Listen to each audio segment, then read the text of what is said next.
APU. American Public University is proud to present The Everyday Scholar.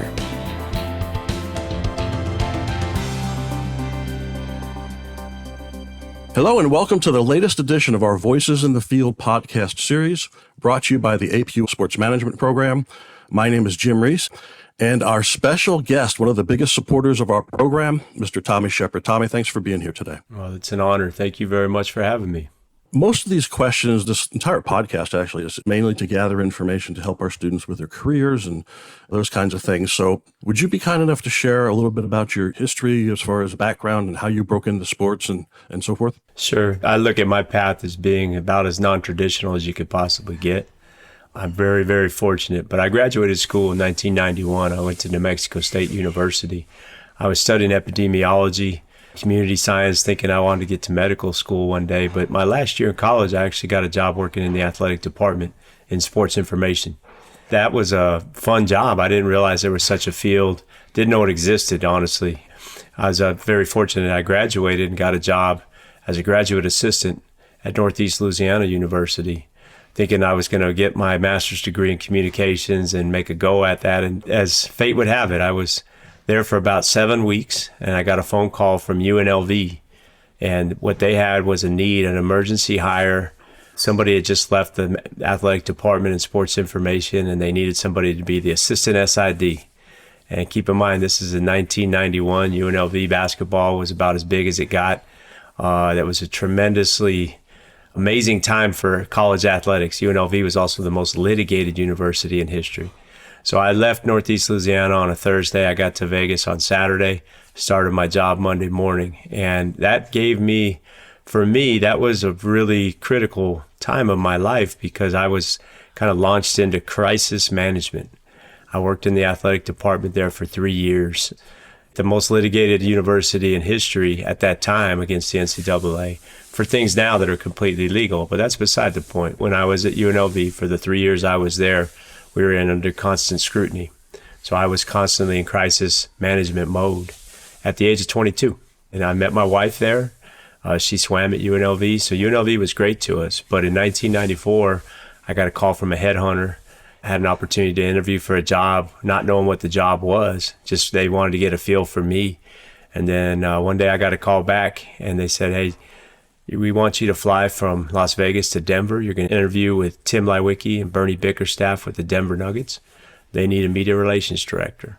So I did that, and the turnaround was pretty quick. I was offered the job, not knowing anything about headhunters or what the odds were that I would ever get that job. But I was there for 9 years. I started out in media relations, and I think the biggest path for me forward, Jim, was I kind of looked around. I loved the job. I really did. I was grateful for that job. But I said, you know what? My bigger goal is I'd love to run an NBA franchise. Growing up as a kid, I always wanted to play in the NBA, and that dream kind of left me in high school when I didn't get over 5'11". But I really enjoyed basketball. I really thought the NBA was the greatest basketball league in the world, the greatest players in the world, and I still believe that to this day. So I got an opportunity to work for the Nuggets, and like I said, I started out in media relations, but I kind of gravitated more and more towards scouting. I went to Bernie and I asked him, hey, boss, what jobs do you need to get done that nobody wants to do and that nobody can do? And at that time, staffs were so small. So I got an opportunity to get a lot more responsibility than just media relations. If it was scouting, inputting reports, bringing back intel. I'm going to say it 10 times in this call, I'm sure, but information is the biggest commodity in any business, really, but truly in basketball. So a big pivot point for me was in 1996. I was working the Atlanta Olympics for the United States Olympic Committee. And we made a trade during that summer. The Denver Nuggets traded Mahmoud Abdul-Rauf to Sacramento for Sarunas Marciulionis, who is now in the Hall of Fame. Two great players. It hurt my heart to see Mahmoud go, but we brought in Sarunas, and that was kind of my first big exposed to international basketball. And to this day, that's kind of been one of my special places that I thrive in. But I was turning in scouting reports from the Olympics and working with Lithuania's basketball team. At that time, they finished up with the bronze medal. I was working with the USA basketball at those Olympics, and I ended up working two more Olympic games and 5-6 international events with USA basketball. So the FIBA game became really big. So I was in Denver for 9 years. right? And that was a pretty amazing time for me. But in 2003, I got a call from Ernie Grunfeld, who just taken the job with the Washington Wizards. And he basically offered me the job as assistant general manager. And that was the ride of a lifetime. I couldn't be more grateful. I was there for 20 years, 16 years as the assistant GM, and the last 4 I was the president and general manager of the franchise. And I can't say enough how grateful I am along the way, how many people helped me. The way I got to this place in my life was really thriving and working with people, problem solving, crisis management, scouting around the world, connecting people together, and really just so blessed to have wonderful mentors all along the way. I think all of us have had those, and those handful, and it's usually not more than 5, one hand, the number of people, but that help guide us along the way. And you never know when they're going to jump in or how influential they're going to be. But Rick Nichols was one of those for me at the Broncos. We were there at the same time. I had no idea that we were there at the same time. I got there 96, so that was 96 to 99. And obviously, we won back-to-back Super Bowls. I was over in your building all the time because we used to trade tickets with the guys from the Che and all those guys from the Nuggets and Avalanche. So, there's a couple things that you said about your career path that really jumped out at me that we try to tell students all the time. And they're probably tired of hearing me say this in classes, but sometimes they think I'm just saying it for the sake of saying it. When someone like you says it, they say, oh, you know what? Maybe I should think about doing that. So one of them is that you never know when opportunities are come along. Mine was that I was a doc student at Northern Colorado, and I had worked at Georgia Southern and Northern Colorado and basically did the same thing. I love what you said about, what do you need done? I'll do anything. The people that come up to you and say, I'm finished with my task, what else do you have for me? Not the ones that prolong a task until they can get out at 5 o'clock. Those people don't make it. The people like you and the people that come in and ask for more responsibility are the ones that become successful in sports, because it's so hard to get and stay in the industry. So, and for me though, I sent something to the Broncos for game day. And they called, and so I was a GA teaching tennis and a bunch of other things, and I'm the master of overcommitting to things, right? So I initially said no, but my advisor said, just give it a shot. It's only 1 day a week. So 1 day a week, Tuesday led to Tuesday, Thursday. Then it was Tuesday, Wednesday, Thursday, and then Jim Westerbrook left, and it opened up a full-time job, and within 3 months, I was full-time with the Broncos. And you have to be prepared to take advantage of those opportunities when they come along. And you do that by building your resume. Absolutely. I think that's it almost in a nutshell. I think people will give you an opportunity. You may not know it's an opportunity. You may think, hey, this is really a menial task, or this is beneath me, or whatever. And when you think that way, you're really lost. Really what they're trying to do is see, hey, what is their work ethic, attention to detail, reliability, accountability? And if you check those boxes, hey, you can grow. And if you have big bandwidth and you care a great deal about people in sports, that's the problem. I think people approach sports as, hey, what can it do for me? And I think if you'll just pour your heart into it and what you could do for other people, all that shine comes back on you. People start to recognize, hey, you're someone that that's capable of doing a variety of things. And I do think these are not tried and true, but these are my pieces of advice, is that there is an S on the end of dues. You can't just get in the first year and, okay, I want to be the president. Okay, how are you going to get there? People always tell me, I want to do what you do. And I said, if you want to do what I do, you got to do what I did. And that was a long time, and a lot of hidden hours, unfortunately, away from my family, a lot of time that you are just spending more and more time working for the franchise than you are at home. And frankly, that's probably, if I could do anything in reverse, I'd get more balance in my life back then. But it led to where I got to a goal that I wanted since I was a kid. As I mentioned, I wanted to play in the league. Well, now I was running a franchise, and that was fantastic. I think that it's really important that you know what it is that you want and work towards that. But opportunity, you mentioned volunteering, doing these things along the way, those will get you a quicker leg up because people are observing you. I worked 3 Olympic Games for the USOC. I'd done 9 tours of duty with USA Basketball. They're not paying you for those things. I should have paid them. It was a fantastic opportunity. When I was at the Olympics, in 96 especially, I was the media relations director of the Denver Nuggets. Well, at the Olympics, that's where every newspaper in the country, every major outlet send their very best reporters and columnists and every day I was sitting nose to nose with these people, elbow to elbow, helping them out. I ran special ticketing with Bill Hancock, who just retired. Bill ran the college football championship for years and the Final Four before that, one of the most decorated people in college athletics. He's like my partner in arms. We put this whole system together of special ticketing. And every day we met the top columnists, journalists in the United States. They would come to our door for the gold medal events, all the top events that you couldn't get into otherwise. So it's great exposure for me, a great opportunity to make relationships. And you go back to what I said earlier, that this business is funny, but man, it's so connection oriented. And it's not that, hey, someone's just going to hand you a job, but the more people you know, the more things that you hear, the more you can play it up and say, hey, check this out. But I would say, you mentioned something earlier. It is a hard field to get into. It's always been hard. But there's more opportunities now than ever. When I was with the Denver Nuggets, we'd have a staff meeting. Everybody fit in a room that fit about 40 people. When I left the Wizards, I had over 120 people under my responsibility that I was accountable to. And that's just a staggering amount of people that have been added to this business. And every area of basketball operations has a subset of people, from medical to analytics to coaching to development to career development. And there's so many opportunities that exist now that didn't exist before.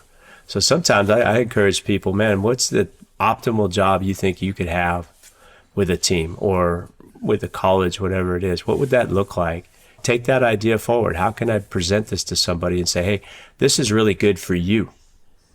Because I think people that are hiring positions, they get tired a little bit of people coming in and wanting something from them.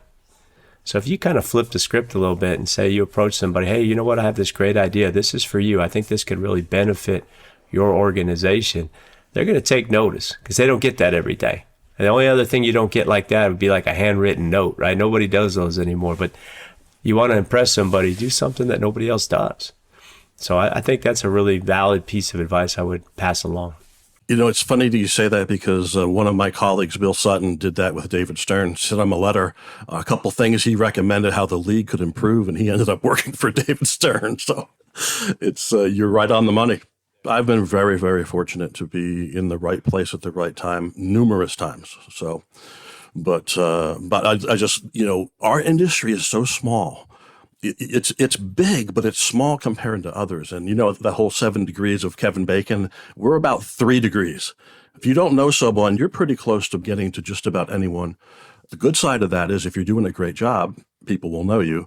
And the opposite too, if you're not doing a great job. Rick Nichols used to send us down so we would unload the tractor trailer full of Weldon Williams and Lick tickets for 22,000 season ticket holders. And he would see who complained and who embraced the responsibility. And that was exactly what you said is what Rick did.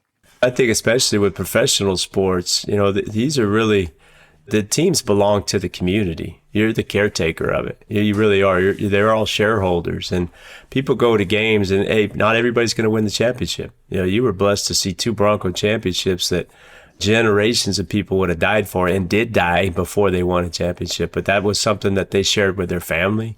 It was appointment television every Sunday. I go back to the Orange Crush days where, hey, that was just the biggest thing in town. And you got to understand that people may, at the end of the day, they look back on all the games they went to with their family. They don't even remember the score. They just remember the time that they had and how people treated them. And especially in professional sports, you think of a family of 4 going to the game, you have to have something for everybody. But you got to have clean restrooms. You got to have great parking experience. Hopefully the food at the snack bar is good, and hopefully the game's good. But really, so much of people's memories are locked into their sports teams, and you cannot take that for granted. It's a huge responsibility, and you really owe it to your fans to give your very best in everything. And that was brilliant by your mentor there to see how people react to the crap jobs. It's the same now when you're laying out T-shirts for games and all the different things that you're doing for your fans, is who recognizes, hey, this really needs to look sharp. We don't need to just dump stuff off and throw it up there. Because what you say is really certainly, I think that's some of the most valid advice you could give people, is that people are looking to see how you treat the most menial task when they're making a decision. Because I tell you what, there's a lot of menial tasks. There's a lot of team building that goes into this business every day, and you want team players. One person can ruin 12 other people's attitude. And you start doing that exponentially, and you realize that 3 or 4 people can bring down 100, 200 people's attitude But conversely, if you had the right person, they could sway the room in a great positive way too. It's no different than putting a team together as far as chemistry. Chemistry is important in not just on the basketball court, but in the workplace as well. So I think one mentor I was really blessed with, Jim, was Martin Dempsey. Dempsey was he was the head of the Joint Chiefs of Staff and a 4-star general in the Army. And we talked a great deal at length for years about putting teams together. And we started to realize in sports, the best qualities that we have in sports are the best qualities that he's looking for with his soldiers. If it's teamwork, hard work, if it's going the extra mile, if it's making sure that you take care of others over yourself, taking care of your body physically, spiritually, mentally, all the things that we look for in athletes, they're looking for in the military. That's why I think it's such a fantastic crossover when people want to join sports teams from the military. I think it's a seamless integration in so many ways. You're looking around and saying, hey, this makes sense. Certainly it's not life or death. Never. I wouldn't compare those two. But the qualities that it takes to be great at your field in the military really do translate straight to sports. And, that's where we're really fortunate as a university because, these stats because we share them in the IAC meetings, but, 80% of our undergrad students in sport management are military and 60% of the grad students. And so we can see that respect and the discipline and turning things in on time. And so we're really fortunate to work with that group of military folks. It really is very different than the norm. Okay, now I've got a question from one of our students. And this is someone that wants to work in player personnel. And you mentioned a little bit about how you did some scouting and that's how you learned to evaluate talent. What would be your recommendation for, I know breaking down film is a big area that people can get into to help. Are there any other ways you think people can break into that area? I really think it requires so much of just watching games and seeing a player's potential for that game. Certainly, if they get minutes, what did they do with their minutes? But it all starts really with a baseline of, okay, what are their physical gifts? What would translate to the next level? Because I'm assuming you're talking about maybe guys scouting high school for college, scouting college for the pros. I always tell people the first thing you got to evaluate is where they are physically and try to project that forward. And that's just going to take time. It's a gift that you have to give yourself, but be patient and really look the long term. That there's so many players that are fantastic today that if you saw them 5-10 years ago, you would shake your head. The best players on the planet, right? Nikola Jokic, if you saw him when he was 17, you'd say this guy looks like a bouncer in a bar. He's a kid that really didn't move very well. If you saw Giannis Antetokounmpo when he was 17, he weighed about 160 pounds. And now, I saw Victor Wembanyama when he was 15 years old. And I'm telling you, he turned sideways, he disappeared. He probably weighed 140 pounds. So you have to be patient and know these guys grow up. And I think a lot of times I would really caution people, if you're getting into personnel, we kind of understand what a player is not capable of. But tell me what he is capable of. What is the superpower? What is going to put him in the NBA? Where is that? And sometimes it's just the ability to outwork the opponent, to not stop, to not quit, to be a great teammate, those things. Because a lot of times shots don't fall, especially when you see someone only one time. So first thing I said when you asked me that question is you're going to have to pour a lot of yourself into watching this player over time. You're going to have to see how he plays on the road. I don't really like to watch the Kansas Jayhawks when they play at home because they win 99% of the time. But how do they play on the road? And what happens to a player when he goes to a hostile environment? What happens to a player when his time gets split? What happens to a player when the coach takes him out of the game? Is he salty? How do they act towards their teammates? So personnel, again, this is a series of me repeating myself, but information is the biggest commodity. We can all kind of tell who's a good player. So it's everything else that goes into it. Are they good off the floor?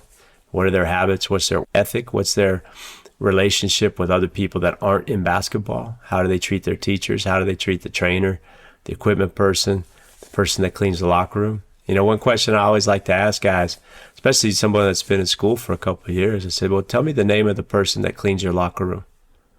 Because they see that person every day. If they don't know that person's name, I'm sorry, I got a little bit of a problem with you. Because you're not curious enough, you don't care enough about everybody that's there to make you look good. And there's just little qualifying things for your character. They're little snapshots. You know, when we bring people to Washington, when I was working with the Wizards, I called them POCs, a point of contacts. But, you know, I expect those people that we bring in to work out and interview for us to be on their best behavior when I'm in the room, when my staff was in the room, and the coaches in the room. So I'd always have the driver, the hotel people, at restaurant. I would go back and interview all those people who interacted with this player, with this draft prospect, and ask them, how did they act? You know, sometimes I would take someone to dinner and I would call ahead to the restaurant and I said, I don't care what this person orders, screw the order up. Because I want to see how they, you know, how they're going to respond when they don't get what they want. How are they going to treat somebody in the service industry?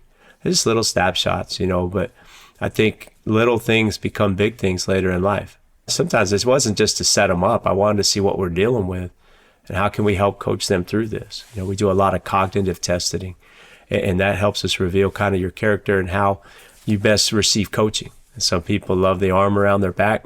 Some people love a kick in the butt. Other people want to be left alone. Some people just need visualization. Some people need you to draw it up. You know, all those things kind of come together when you're evaluating talent. There's so many things that go into it. Just not turning on the TV and saying, oh, that guy's good, that guy sucks. You know, that's not scouting. That's opinion. You may have seen this. Dak Prescott was sitting on the bench and he threw a cup, you know, he crinkled a cup up and he threw it at the trash can and he missed. He got up and picked it up and put it in the trash can. And when I saw that, I was like, there's the guy you want in the locker room right there, because that told me everything. And I think it's definitely, and I think it's as a leader, you know, you're going to have a tough moment. But then as a leader, you got to know all eyes are on you. And people look, he probably didn't want to go pick it up, right? Like, you're still mad in the moment, but you know, I better pick that up because the next person's going to see that I did that. And that's a big responsibility that you have in every day. Eyes are on you all the time, and they're going to model your example. We say to students that you're always on stage. Someone is always watching, even if you not realize you're being evaluated. And so we try to share that with them. I think in pro sports, people have to understand, too, that the eyes of the media have changed. Anyone with a cell phone is media now. And anyone can break a story. They can just post it and it goes viral. So that's kind of to the point I was making earlier, how you act in public. Are you aware?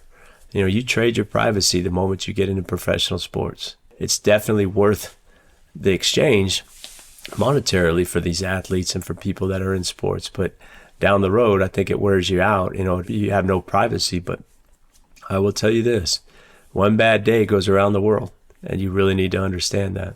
That's really powerful. And, you know, I learned some things today. I appreciate you sharing those little tricks that you used to use, because students need to understand that, especially with Facebook and putting pictures online, they need to be careful what they're doing. And things that are cool with their friends aren't necessarily good with the director of HR who's trying to figure out your character and those kind of things.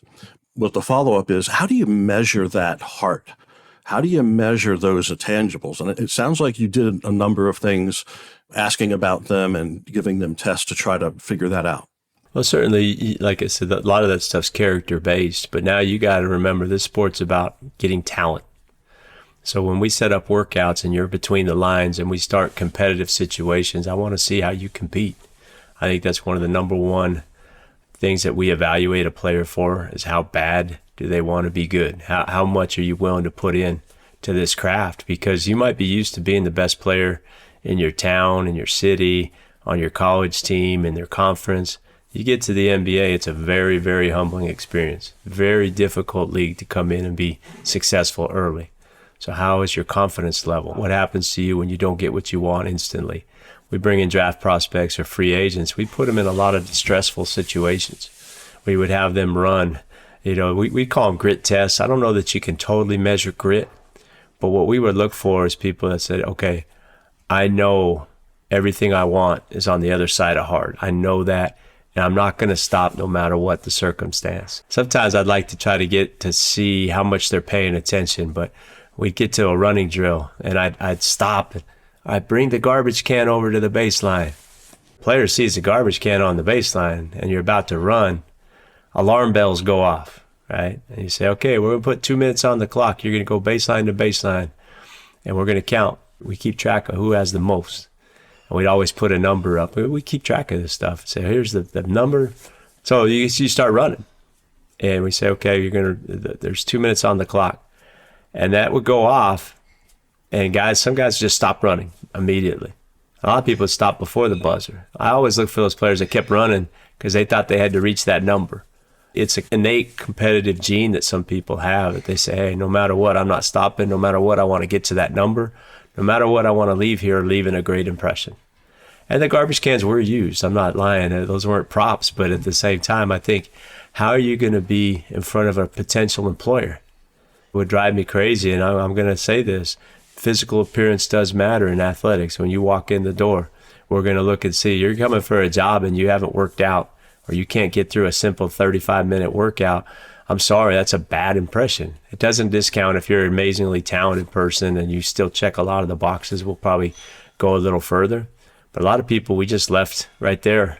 We'd say they're not a wizard. They're not what we want to bring into this organization. The last thing you want to do is bring somebody in that's going to take energy away from everybody else.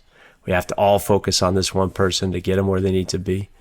You're there to develop 100%. You have to develop the people that are self-starters, highly motivated, highly competitive. Wasting your time with people that just really don't care, you're just taking energy away from everybody else. Absolutely. And I wouldn't want to be one of the players that threw up in that trash can. So I don't want to be that person.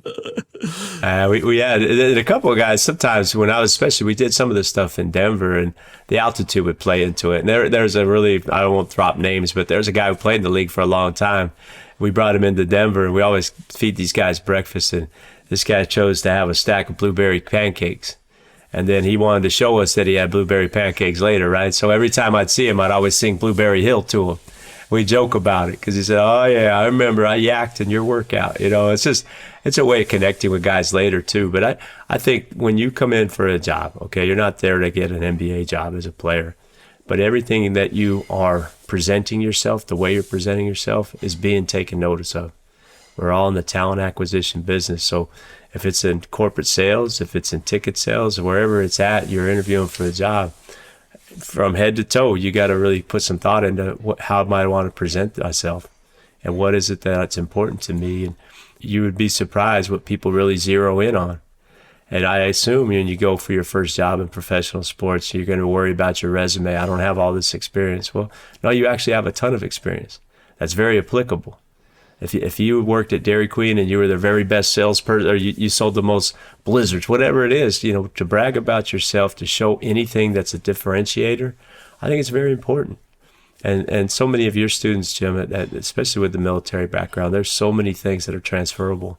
I don't want anybody to be discouraged, like I'll never be able to break into this industry. There's people who understand. We found players that have been in favelas. Nene, who played in Denver, came from one of the worst areas of his town in Brazil and made it to the NBA and stayed over 10 years. You can find talent anywhere. Please stay with us. We'll be right back with our special guest, Mr. Tommy Sheppard. At American Public University, we believe higher education is not one size fits all. That's why we offer 200 modern programs that build on your knowledge and fit your schedule. Because we believe universities should adapt to the needs of students, not the other way around. American Public University, within reach, without limits. Online classes start every month. Learn more at AmericanPublicU.com. Thanks for staying with us. We're back with today's guest, Mr. Tommy Sheppard. Let's get back to the conversation. I love hearing this stuff because these are the things that we try, and to hear you say them is just, it's fantastic because I know that we're doing the right thing. So, no, you're on the right. It's a great path.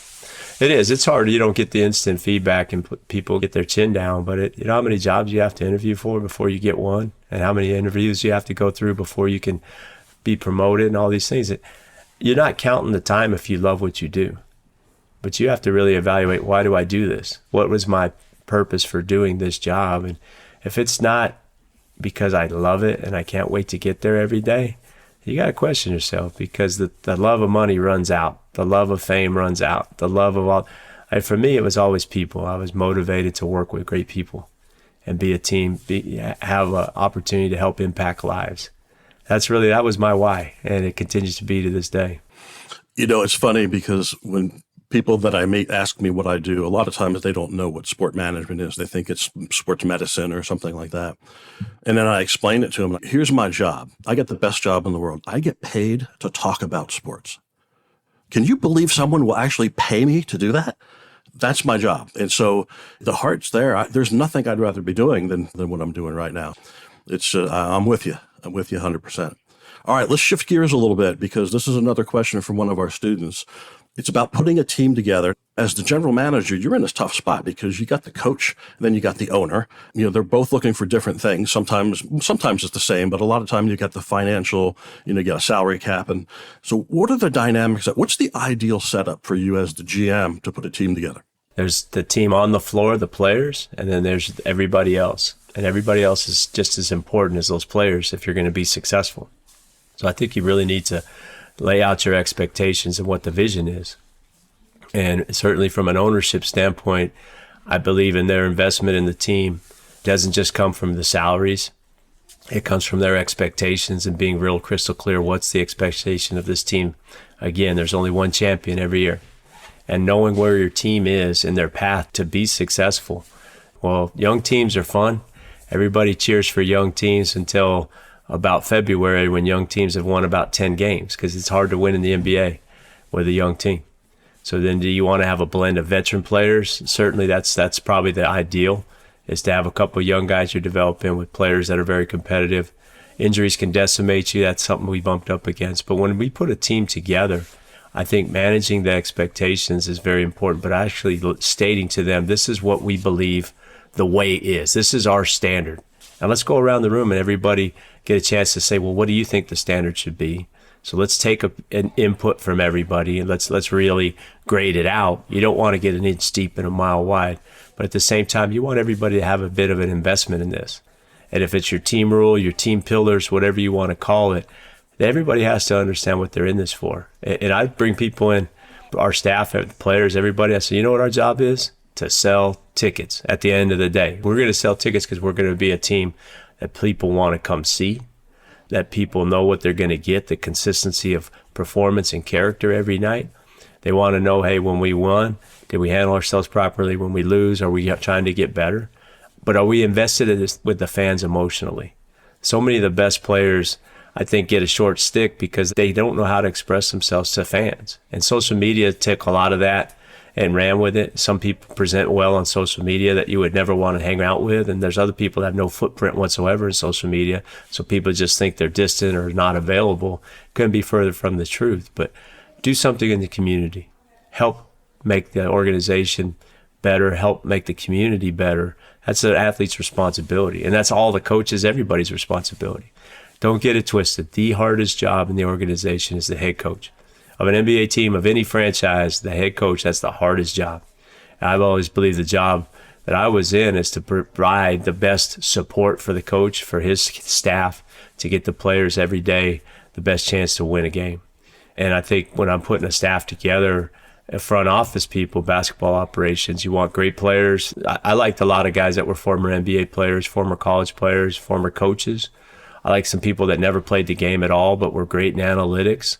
I kind of like a lot of different eyes on stuff. So when we would do scouting reports or have scouting meetings, you don't want everybody to have the same opinion, but you want everybody to speak the same language. So going back to when you're laying out kind of expectations, I said, okay, what's our language? Let's define what athletic is. Let's define what a good shooter is. Let's define what tall is. In the NBA, the average height of a player is 6'8". All right, so if you're going to tell me, well, he's a tall guard, okay, how tall is that? Well, he's 6'3". It's not tall anymore. Height and length are two things that really are going to vault someone forward if they can play. Or even if they can't, can we develop that? Not a lot of people are tall. Super tall, I should say. And not a lot of people have +5, +6 arm length. The arm span is very big in this business. But all these little differentiators to start with, and then you got to keep coming back to their character. The only thing harder than to get to the NBA is to stay in the NBA. As a player and as a coach.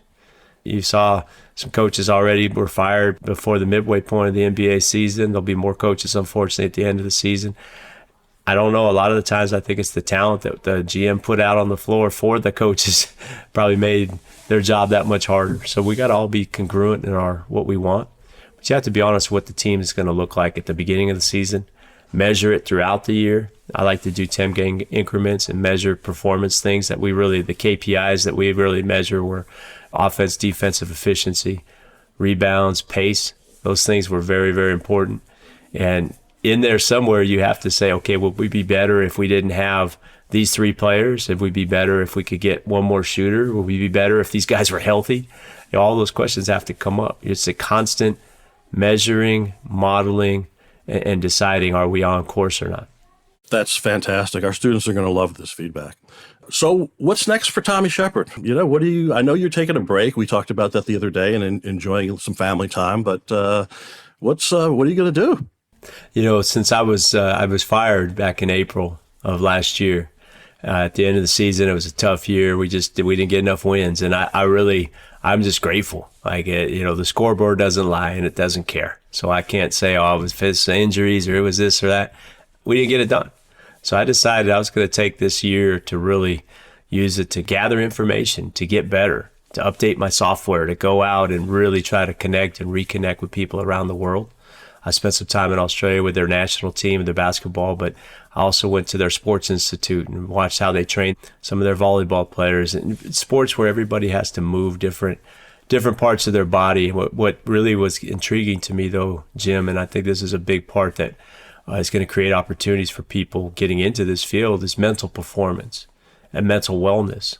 Because I think now more than ever, there's so much more stress put on sports, particularly professional sports, with the kind of the onset of legalized gambling. People can gamble on their phones, and there's still fans. There's tons of fans of the Broncos, but there's also people sitting next to those fans that are fans of the parlay that they had, or fans of the over under, and their response to a win or a loss because of money that goes to them or that they lose is a lot different than the diehard Bronco fan who just feels happiness or misery, right, when you win or lose.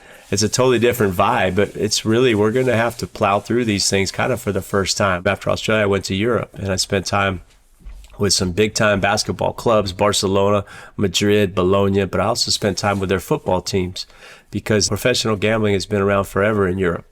And sports betting, it was so much bigger and more available all throughout Europe than it ever was in the United States until pretty much recently, less than 10 years ago, when every state started. I think there's 38 states now that have illegal gambling of some sort.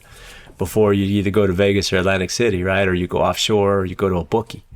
But now it's totally changed. And so I spent this year trying to really get better information about how to help athletes and how to help staffs deal with crisis, and especially in that mental space. I think you're going to see a lot more athletes retire early, especially if they are managed to get to a point financially where they're pretty solvent. It's hard, and I don't ask anybody here to feel sorry for athletes, not at all, but just understand that how much they put into their craft, and literally one injury can ruin your career.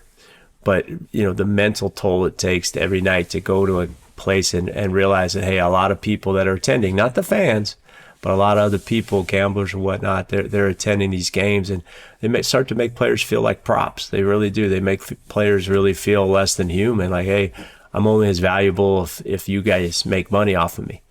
And that really starts to take its toll. If you can imagine, you're working every day, you go to work and your boss is outside the door and they're betting on which one of you is going to get this job done. You're 0-10 against the spread, or, you can feel that stress. Yeah, I mean, it's really difficult to entertain those things. Initially, I think, is your fight or flight response. But over time, I think we can help players kind of get to a happy median, or a neutral spot, or a place of a physical wellness that you can continue to do your job. But I really do worry. And I think there's a lot of examples where the prevalence of sports gambling is not going away. And once people start to worry, when your time with the Broncos, if you found out, well, hey, what if John had bet on this game or whatever, like, you would be crushed. And the integrity of the game is questioned.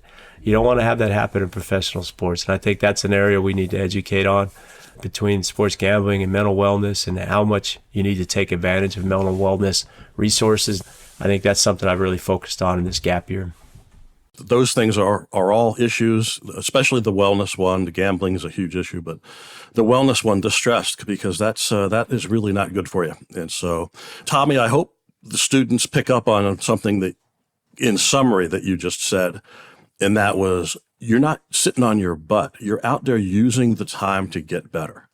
That's very important. I hope they picked up on that. If they didn't, I just told them. So yeah, no, I've been around. I charted a ton of miles. I'm well over the 20, 30,000 miles, and it'll be more than that before I start working again. And I've had opportunities to do some stuff, but it didn't really harmonize with what I want to do right now. I'll be working again when it's the right situation and the right time, and I'm blessed to have some time to do these things. And I'm just, again, I couldn't say enough what a great experience I had in the NBA with the Washington Wizards. Were fantastic.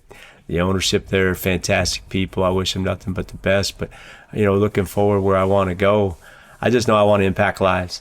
We can need to shift. You're still a young man, Jim. I'm getting older, and I think you shift from knowledge to wisdom and trying to generate knowledge every single day. We can get knowledge from so many things, but the wisdom only comes from going through it and all the years that you put in and all the different situations. But just sharing wisdom of what goes into every single circumstance and using some precedent, using some reference points, using some history. I think the best person used to be the guy that solved problems. I think the best person really is the one to help you avoid adversity if possible, and then when adversity does come, to embrace it as the opportunity that it really is to get better or to learn. That's kind of where I'm leaning towards. So I'll be in that field somewhere someday. That's fantastic. I love that. One of the things that is special about our program is that we have faculty with industry experience. And so you're not just teaching from a book, you're sharing those stories of things that you did well and mistakes that you made also that you learned from, and you hope that they learned from that. Some things you got to learn, on your own, but you hope that people will take that information and avoid some of those issues. We went through, my first year as being the GM, real quick, go find a textbook that says what to do when there's a world pandemic and the whole sports league that you're in shuts down. I challenge you to find that. It didn't exist. We had to create every single day what we were going to do. And you do that collectively. You don't just say, okay, I'm the president, this is what we're going to do. No way. You bring everyone together. What's the challenge? Certainly working with the league at that time. But to say that, that will never happen again, well, we didn't think it would ever happen. So you have to learn from that and be ready for whatever the next big world event's going to be. I think that was some of the best experience I ever had, honestly. And it was in some of the worst times. But that's kind of what gives you scars. Scars give you wisdom. Wisdom propels you forward. And I think if I could leave with one piece of advice for people, if you're going to work, and especially in a professional sports team, but just showing up, making that commitment to show up a half hour early, making that commitment to stay after work for another extra half hour. Most crises happen first thing in the morning or the last thing of the day. And if you just happen to be there during the day, during a crisis in the morning or at night, I tell you what, battlefield promotions are real. I mean, there's something where, hey, you're just here. I need you to answer the phone. I need you to call this person. I need you to pick this person up. That's where you get automatic, I hate to say it, but your value kind of rises to people because, hey, you were available. We gave you something that wouldn't have otherwise came your way, and you were there. And there is such thing as a ministry of presence, just being present during those times. And that's something that I think everything else you'll find in a textbook or you'll hear, but maybe not that. Showing up early, staying a little bit late, it's a little bit of an investment of time, but if you want to move forward, you have to be present and you have to be seen in those adverse circumstances. I can't think of a better way to wrap up than that great piece of advice right there. Tommy, thank you so much and for being here, for sharing your wisdom with our students. Thank you for having me. For our audience, thank you for your continued support of our Voices in the Field podcast series. Our next guest will be Mr. Billy Beane from the Oakland A's and the movie Moneyball, if you've seen that. This is Jim Reese from the AP Sports Management Program saying so long. For more information about our university, visit us at studyatapu.com. APU, American Public University.